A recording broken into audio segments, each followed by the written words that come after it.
നമസ്കാരം, ഞാൻ അഡ്വക്കേറ്റ് ഗായത്രി സുധാകരൻ. നമ്മൾ പലപ്പോഴും പെട്രോൾ പമ്പിനെ ആശ്രയിക്കുന്നത് നമുക്ക് പെട്രോൾ, അതായത് നമ്മുടെ ഫ്യൂൽ ഇൻടേക്കിന് വേണ്ടിയിട്ടാണ്, ഫ്യൂൽ അടിക്കാൻ വേണ്ടിയിട്ടാണ്. പക്ഷെ മറ്റു പല കാര്യങ്ങളും നമുക്ക് ഫ്രീ ഓഫ് കോസ്റ്റ് ആയിട്ട് അവർ ചെയ്തു തരേണ്ടതായിട്ടുണ്ട്. നമുക്ക് പല കാര്യങ്ങൾക്കും അവരെ ആശ്രയിക്കാം. എന്താണെന്ന് നോക്കാം. ഒന്ന്, ഫസ്റ്റ് എയ്ഡ് കിറ്റ്. നമുക്കൊരു എമർജൻസി ആയിട്ട് ഒരു ആക്സിഡന്റ് ഉണ്ടാവുന്നു, നമുക്കൊരു ഫസ്റ്റ് എയ്ഡ് വേണ്ട ഒരു ആവശ്യത്തിന് നമുക്ക് അടുത്തതിനുള്ള സൗകര്യമില്ല, നമ്മുടെ കയ്യിൽ അങ്ങനെ ഒരു കിറ്റും ഇല്ലെന്നുണ്ടെങ്കിൽ അടുത്തുള്ള പെട്രോൾ പമ്പിനെ നമുക്ക് ആശ്രയിക്കാവുന്നതാണ്.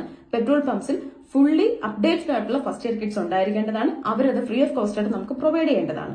രണ്ട്, നമുക്കൊരു എമർജൻസി കോൾ വിളിക്കണം, നമ്മുടെ കയ്യിൽ അതിനുള്ള ഉപാധികളില്ലെങ്കിൽ അടുത്തുള്ള പെട്രോൾ പമ്പിനെ ആശ്രയിച്ച് അർജന്റ് ആയിട്ടുള്ള ആ കോൾ വിളിക്കാനുള്ള ഫെസിലിറ്റി അവർ നമുക്ക് പ്രൊവൈഡ് ചെയ്യേണ്ടതാണ്.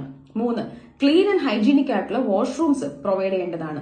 നാല്, ക്ലീൻ ആൻഡ് ഹൈജീനിക് ആയിട്ടുള്ള ഡ്രിങ്കിംഗ് വാട്ടർ ഫെസിലിറ്റി അവർ പ്രൊവൈഡ് ചെയ്യേണ്ടതാണ്. നമുക്ക് കുടിക്കുവാനും നമുക്ക് യാത്രയിൽ കൂടെ കരുതാനും ഫില്ല് ചെയ്ത് കൊണ്ടുപോകാനുള്ള സൗകര്യം അവർ പ്രൊവൈഡ് ചെയ്യേണ്ടതാണ്.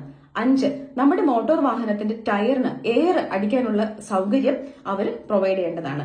ഇത്രയും കാര്യങ്ങളെല്ലാം തന്നെ ഫ്രീ ഓഫ് കോസ്റ്റ് ആയിരിക്കണം. നമ്മൾ അവരുടെ കസ്റ്റമർ ആയിരിക്കണം എന്ന് യാതൊരു നിർബന്ധവുമില്ല. ഇനി നമ്മൾ അവരുടെ കസ്റ്റമർ ആണെന്നുണ്ടെങ്കിൽ നമ്മൾ ആറാമതായിട്ടും ഏറ്റവും ഇമ്പോർട്ടന്റ് ആയിട്ടും ഓർക്കേണ്ട ഒരു കാര്യം, നമ്മൾ അടിക്കുന്ന ഫ്യൂലിന്റെ ക്വാളിറ്റിയും ക്വാണ്ടിറ്റിയും ചെക്ക് ചെയ്യാനുള്ള നമ്മുടെ അവസരം നമ്മൾ പറയുകയാണ്, നമുക്കത് ചെക്ക് ചെയ്യണമെന്ന് നമുക്ക് പറയുകയാണെന്നുണ്ടെങ്കിൽ അതിനെ നിരാകരിക്കാൻ അവർക്ക് പറ്റില്ല. അതിനുള്ള അവസരവും അവർ പ്രൊവൈഡ് ചെയ്യേണ്ടതാണ്.